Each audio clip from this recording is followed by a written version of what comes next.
Hello friends, नमस्कार and welcome to समाधान। साथियों, उम्मीद है कि आप सब अच्छे होंगे और स्टडी आपकी अच्छे से चल रही होगी, बल्कि काफ़ी बेहतरीन तरीके से आप तैयारी कर रहे होंगे। जैसा कि 13th ऑफ सितंबर को आपका प्रीलिम्स होगा 17th का, और ये सभी स्टूडेंट्स को पता है, तो आप लोग अच्छे से तैयारी कर रहे होंगे। इसी बीच यहाँ पे आयोग को, चूँकि भर्तियाँ एक निरंतर प्रक्रिया है, जो भी पद खाली होती है उसको क्रिएट किया जाता है और रोस्टर जारी करके आयोग के पास भेजा जाता है। तो निरंतर सतत प्रक्रिया के तहत ही ये भर्ती जारी होती है, नए पद सृजित होते हैं और नए पद आते हैं। तो यहाँ पे 60 सीट जो है वो एसडीएम की वो आयोग को मिल गई है। अब यहाँ पे हम लोग सारा चीज़ जानेंगे। इतना आप तय मानिए कि यहाँ पे 60 सीट जो है ये बिल्कुल आएगा ही आएगा, और अभी और भी सीटें इसमें जुड़ने वाली हैं। तो ये लगभग 70 के आसपास चली जाएगी वैकेंसी। फ़िलहाल 60 वैकेंसी कन्फर्म है। तो आइए हम लोग सारा डिटेल्स यहाँ पे देखते हैं। यहाँ पे हम लोग बात करेंगे सामान्य प्रशासन विभाग का ये लेटर है। चूँकि सामान्य प्रशासन विभाग की तरफ से ही वैकेंसी को जारी किया जाता है रोस्टर के माध्यम से, और फिर आयोग को दिया जाता है जो आयोग भर्ती लेती है।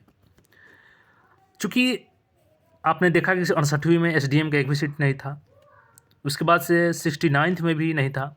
काफ़ी बेसब्री से आप सबका इंतजार है कि एसडीएम की सीट क्यों नहीं आ रहा है। तो देखिए, बहुत सारे कारण होते हैं पद सृजित होने के, उसमें से एक प्रमुख कारण होता है कि प्रमोशन। जब प्रमोशन होती है तो नीचे की पोस्ट जिस पे कार्यरत अधिकारी अगले पोस्ट पे चले जाते हैं, तो वो स्वतः ही रिक्त हो जाती है और उस पे रिक्ति जारी की जाती है। तो यहाँ पे चूँकि बिहार का जो मामला है प्रमोशन का, वो चल रहा है माननीय सुप्रीम कोर्ट में एससी एसटी।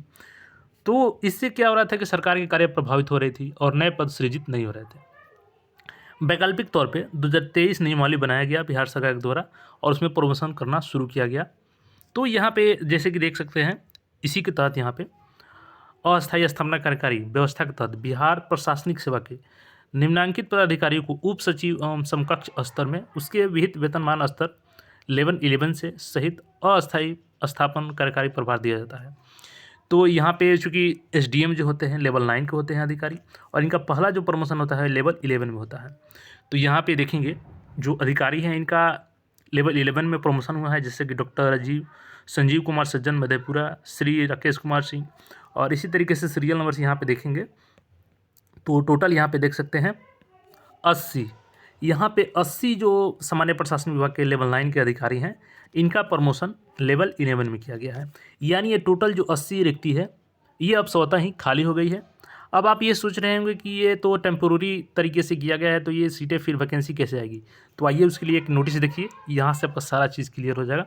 और फिर ये 80 है तो 80 क्यों नहीं आ रहा है, कम क्यों आएगा, सारा चीज़ हम लोग यहाँ पे देखने वाले हैं। अब जैसे कि देखेंगे, जब नियमावली टेम्पोररी तरीके से बनाया गया 2023 के लिए, अभी 2 महीने के लिए उसको इंक्रीजमेंट भी किया गया है डेट में। तो क्या हुआ कि जब रोस्टर क्लियर किया जाता है तो यहाँ पे अधिकारियों को कन्फ्यूजन हो गया। तो उसको क्लियर करने के लिए यहाँ पे आयोग ने लेटर लिखा, सामान्य प्रशासन विभाग ने यहाँ पे लेटर लिखा कि यहाँ पे स्पष्टीकरण निर्गत करने के संबंध में। और ये 22 देखेंगे 11/2023 के जो रोस्टर जारी करने के लिए लेटर लिखा गया नई नियमावली के तहत, उसी का दिन यहाँ पे जारी किया गया है। तो यहाँ पे देखेंगे, देखिए यहाँ पे क्वेश्चन क्या है, जैसे कि यहाँ पे आपका जो प्रश्न है वो भी यहाँ पे आयोग ने क्लियर कर दिया है। सामान्य प्रशासन विभाग की अधिसूचना संख्या यहाँ पर दिया गया है। कार्यान्वयन के संबंध में पूछना है कि उच्चतर पद का प्रभार प्राप्त करने वाले पदाधिकारी कर्मचारी धारित पद पर कार्यरत माने जाएंगे या उच्चतर पद पर, यानी कि जो टेम्पोररी से प्रमोशन किया गया है, तो क्या वो पहले ही पद पे काउंट किए जाएंगे या अगले उच्च पद पे। तो देखिए उसका स्पष्टीकरण दिया गया है, सामान्य प्रशासन विभाग ने दिया है।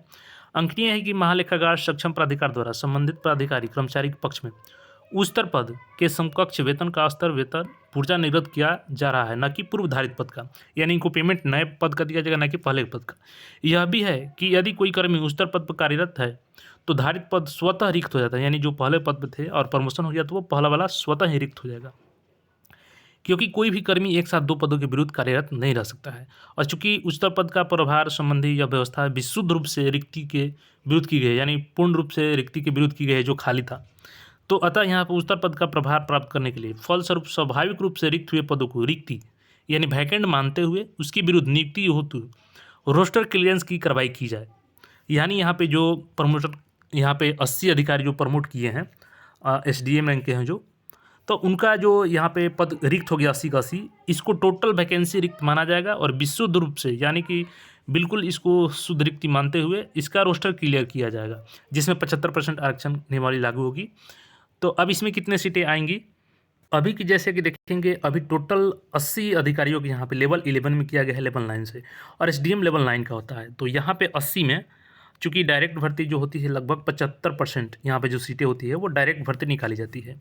अगर आप 80 का 75% निकालते हैं यहाँ पे, तो आपका 80 का 75% यहाँ पे हो जाएगा, तो ये लगभग 60 सीट हो जाते हैं। यानी 80 में आपका जो 60 वैकेंसी है वो बिल्कुल आपका शुद्ध रूप से यहाँ पर नोटिफिकेशन में आ रहा है। अभी के पास चला भी गया है ये 60 जो रिक्ति है। अब इसमें आपका आरक्षण जो है 75% इसमें इंट्रोड्यूस किया जाएगा, तो अलग अलग कैटेगरी में अलग अलग इसमें सीटें जाएंगी। तो जो 60 सीटें हैं ये तो बिल्कुल कन्फर्म है आपका एसडीएम का इस बार 17वीं में बिल्कुल आ रहा है। इसके अलावा आपका बीईओ है, ब्लॉक एजुकेशन अफसर का 500 प्लस सीट जुड़ेगा। उसके बाद अन्य सीटें जुड़ेंगी, लगभग 1000 प्लस इस बार सीट है। तो अगर इस बार आप अधिकारी बनना चाहते हैं, थोड़ा सा आपका लापरवाही, थोड़ा सा चूक आपको यहाँ पे बाहर कर सकता है तैयारी से, क्योंकि काफ़ी छात्र मेहनत कर रहे हैं और सिलेक्शन बहुत कम लोगों का होता है। तो आप तैयारी अच्छे से करेंगे तो आप अपना एक सीट सिक्योर कर पाएंगे, और उसमें भी अगर एसडीएम बनना है तो बेहतरीन रैंक लाना होगा आपको। तो कंटिन्यू आप लोग तैयारी कीजिए और चैनल से जुड़े रहेंगे तो हर अपडेट हम आपको करते रहेंगे, आपको कहीं भटकने की ज़रूरत नहीं होगी। तो चैनल से ज़रूर आप लोग जुड़ जाइएगा। और यहाँ पे 60 जो सीटें हैं ये तो सिक्योर मान लीजिए कि 60 आपका सीट ऐड हो गया एसडीएम का, प्लस इसमें और 10 लगभग सीटें बढ़ेंगी जो कि निरंतर प्रक्रिया है, तो लगभग 70 चला जाएगा। तो मिनिमम 60 और मैक्सिमम आपका इसके प्लस नहीं जाएगा, 60 के ऊपर ही भर्ती जाएगी। लगभग 70 के आसपास इस बार एसडीएम की सीटें जुटने वाली है। तो आप लोग बहुत बेहतरीन तरीके से तैयारी कीजिए, और जो भी क्वेरी हो आप लोग कमेंट करके बताइए। और जो जो इस बार तैयारी कर रहे हैं, किनका सपना है एसडीएम बनने का, कमेंट करके ज़रूर बताएं। फिर मिलते हैं नए अपडेट में साथियों। चैनल से जुड़े रहें और तैयारी करते रहें आप लोग अच्छे से। धन्यवाद।